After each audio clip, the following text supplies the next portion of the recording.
So I've just about finished the installation, got all the wiring cleaned up and zip tied, and uh,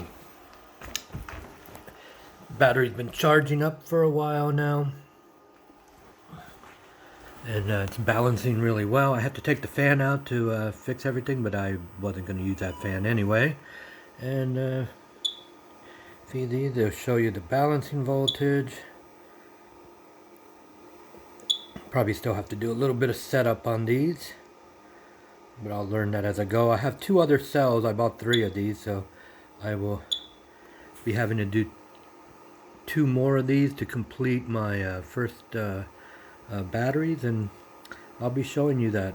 One of the reasons I went with the Chargery 8MS8T was instead of the other BMSs that allow you to push 100, 200 amps, it pushes through MOSFETs, which, you know, is a area where it can fail. This instead uses these control wires right here, which I'll be hooking up after this goes into its space.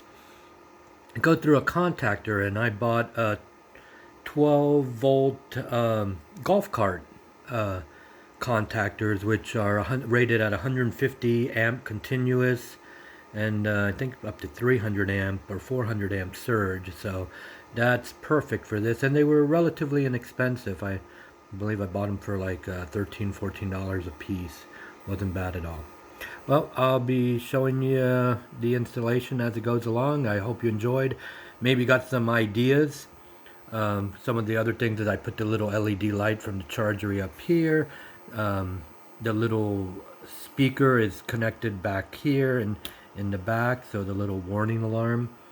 So if you have any questions, just post them at the bottom and I'll do my best to answer them. But hopefully this gave you some good ideas if you're doing a project like this, or at some time in the future want to. Have a good one. Bye.